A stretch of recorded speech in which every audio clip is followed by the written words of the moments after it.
If you're working in a toxic job right now, I need to tell you something that may be hard to hear. Some of the things you're doing to survive may actually be making the situation worse. You're working harder, you're trying harder, and you're being more patient. You're actually taking on more and more responsibilities. But yet, nothing is changing for you. Does that sound familiar? Well, I've worked with many people navigating difficult workplaces throughout the workplace. And I've noticed a pattern. And that pattern is people who suffer the most aren't always the weakest employees. They're actually often the most capable employees. They're actually the most loyal employees and the most responsible employees. Because toxic workplaces actually have a way of turning your strengths against you.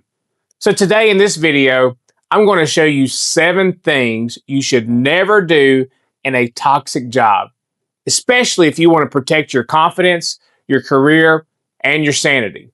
So let's get started. Point number 1, stop trying to prove yourself. You see, this is actually the first mistake, and almost everyone makes it. The workplace becomes toxic. So you decide you're going to outwork the problem. You'll prove your value. You'll stay late. You'll take on extra projects and say yes to everything. But the problem is toxic workplaces actually keep moving the goalpost. You hit one target, but yet there's another target created. You earn one achievement, but yet that one achievement just gets ignored. So do your job well, be professional, but stop performing for someone else's approval. Because I want to tell you this, no amount of achievement will make toxic people suddenly become healthy leaders. Point number 2, stop expecting fairness. You see, this one is especially difficult, especially if fairness matters deeply to you.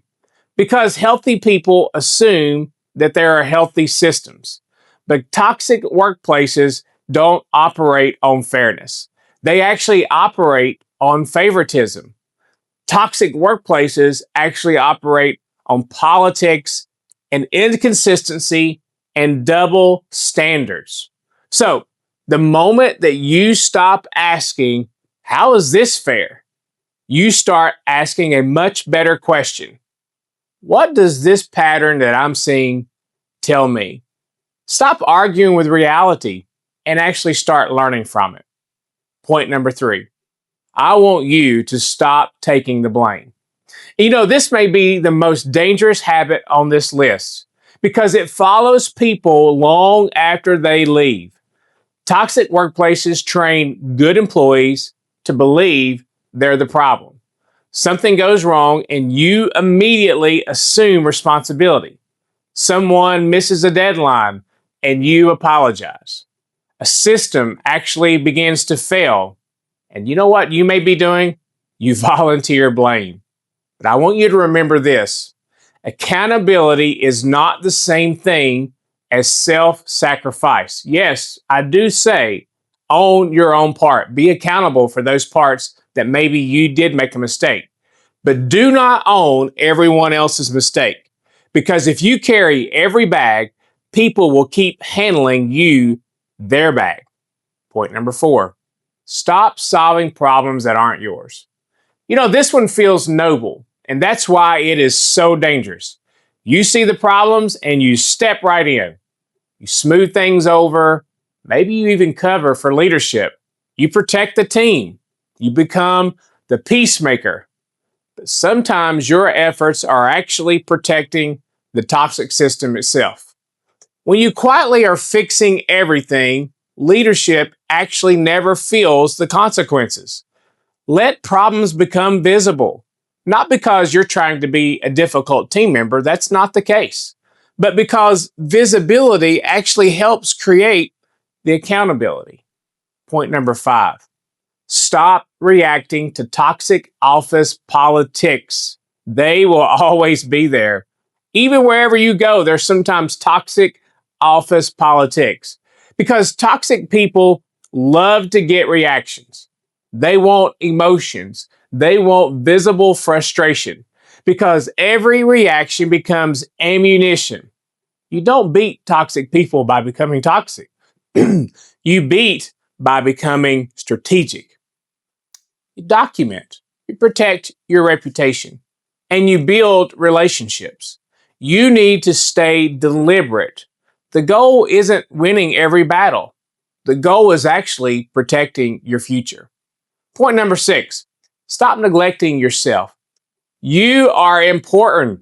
And here's what many people don't realize. Even when the job isn't taking all of your time, it actually may be taking all of your mental space. You're replaying conversations. You're thinking about work at dinner at home. You're losing sleep.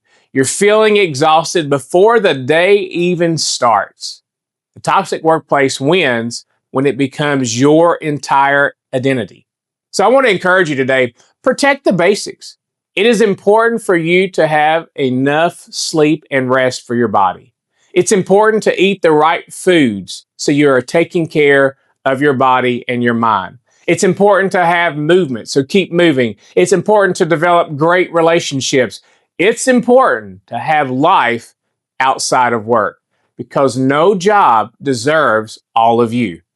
Point number 7, stop waiting for it to get better.